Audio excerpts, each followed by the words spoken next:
February 2020, Melly was involved in a multi-inmate fight inside the day room of his area unit and was given a DR for his role in the fight. October 2020, placed on a room restriction for refusing to go back to his cell as he was trying to hide while on the phone. And developing now, there's a new push to get rapper YNW Melly out of jail. He's currently awaiting retrial for two childhood friends, but a new lawsuit alleges he's being held in inhumane conditions. Fresh leaked footage has hit the streets showing YNW Melly getting jumped in jail, and trust me, it is absolutely messy. Like, who in their right mind is targeting him right now?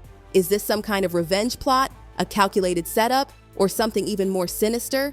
Grab your popcorn, honey, because this tea is scorching hot. Okay, so let me spill all the piping hot tea about YNW Melly that you absolutely need to know right now.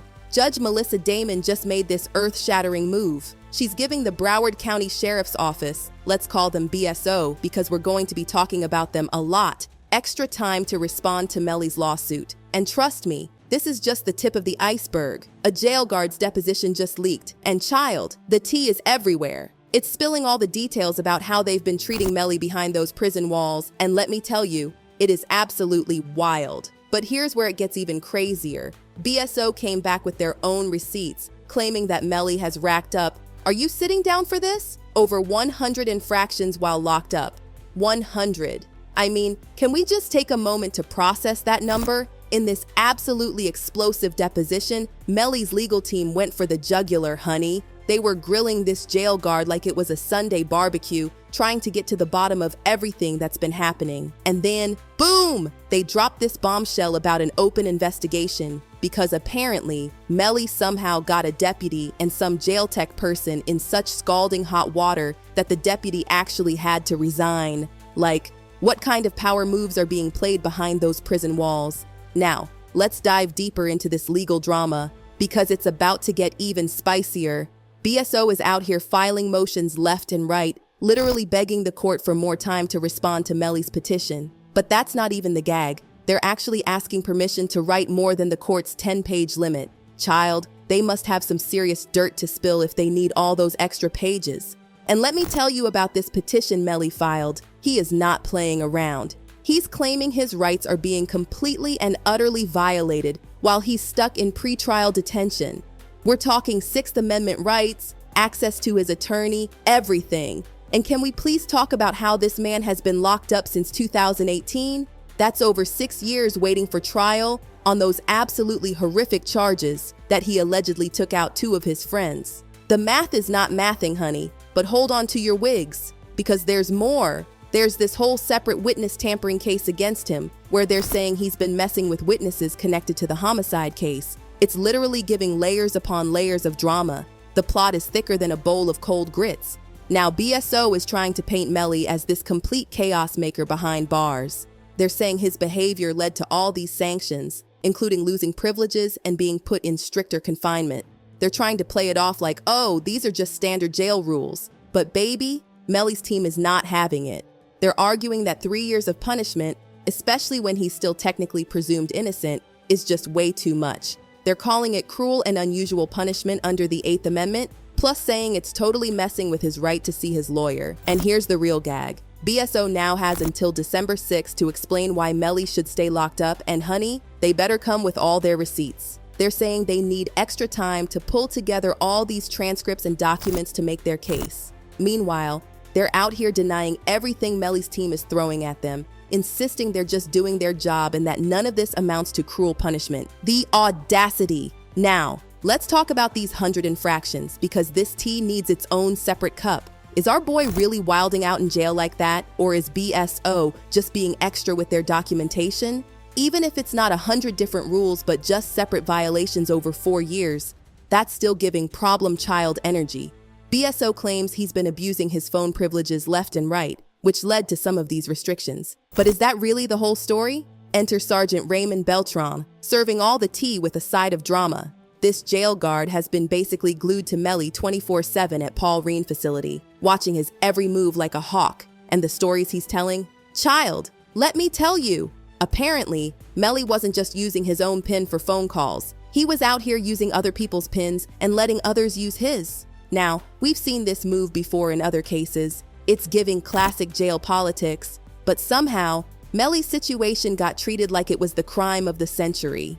But here's where it gets really juicy. During his testimony, Beltran accidentally spilled some serious tea about an open investigation. He started fumbling with his words faster than a teenager caught sneaking out, trying to backtrack, saying it wasn't against Melly himself but against deputies. Like, what kind of mess is brewing in there? Are we talking about shady dealings with jail staff, more witness tampering, underground operations? The possibilities are endless. And let me spill this scalding hot tea. One deputy has already resigned, and this detention tech's career is hanging by a thread.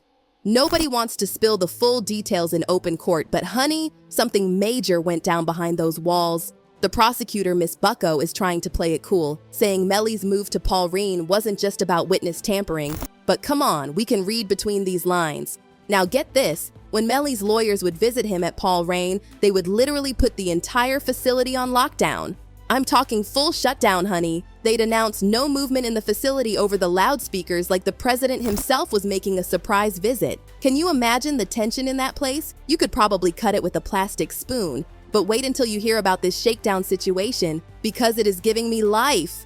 Someone snitched, claiming Melly might have papers soaked in drugs hidden in his legal work. They went through everything like they were searching for buried treasure, looking for paper that changes color when wet or has some kind of suspicious texture. But here's the plot twist. They found absolutely nothing. Well, except for some kites, those secret little notes passed between inmates, and some altered notebooks. But that's not what they were looking for now, was it? And if you thought that was wild, let me tell you about the handcuff keys drama of April 2022. Someone came forward claiming Melly had handcuff keys and that his lawyers were going to help him escape. Like, are we watching a Prison Break movie right now? But here's the thing, when they started pressing for details, suddenly nobody could remember anything specific. Isn't it funny how that works? The real gag in all of this is how they're treating Melly compared to other inmates. They've had people who actually tried to escape, got caught tampering red-handed, and still kept their privileges. Meanwhile, Melly, who hasn't been convicted of anything yet, is getting stripped of everything. No newspaper, no TV, complete isolation. The hypocrisy is thicker than a triple-layer cake. But let's talk about this administrative segregation situation, because it is wild. Anytime Melly came out of his cell, everyone else in his unit had to lock up like he was Hannibal Lecter or something. And apparently, there were times when he wasn't even allowed to read the newspaper or watch TV. The deputies keep saying it's due to accumulated incidents, but when pressed for actual rules or guidelines about his treatment, they're suddenly giving us nothing but crickets. The investigation tea is particularly scalding hot, darling. We've got this mysterious situation where 2 deputies and a detention tech are under investigation, and one deputy has already jumped ship. What exactly did they do? Nobody's willing to say in open court, but it must be something major if people are already resigning. The prosecution and internal affairs are being tighter with their lips than a spy agency, but the fact that staff members are either resigning or under investigation tells us something seriously shady went down behind those concrete walls. And don't even get me started on the VIP treatment, or should I say anti-VIP treatment, during lawyer visits. The whole facility goes into lockdown mode like they're housing a supernatural being. They make these dramatic announcements over the loudspeaker about no movement in the facility, creating this intense atmosphere that's thicker than fog on a cold morning. And the best part? Nobody seems to know who actually made the call to implement these extreme measures. It's giving very much nobody wants to take responsibility energy.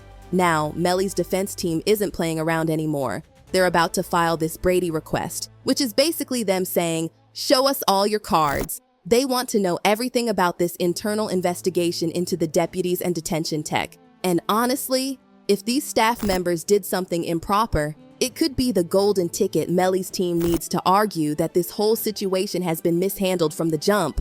The vibes here are more suspicious than a cat in a room full of broken vases. Between the resignations, the witness tampering allegations, and these extreme lockdown procedures during lawyer visits, it's clear that Melly's case is more than just your typical high-profile trial. This is giving us prison drama, legal thriller, and conspiracy theory all rolled into one spicy burrito. 6 years later, and we're still here, watching this drama unfold like the most intense reality show ever. The tea keeps getting hotter, the plot keeps getting thicker, and the questions just keep piling up. Don't forget to smash that like button, hit hit subscribe and ring that notification bell because trust me, this story is far from over. Drop your thoughts in the comments below because I am dying to hear what you think about all this drama. Until next time, stay messy and keep sipping that tea.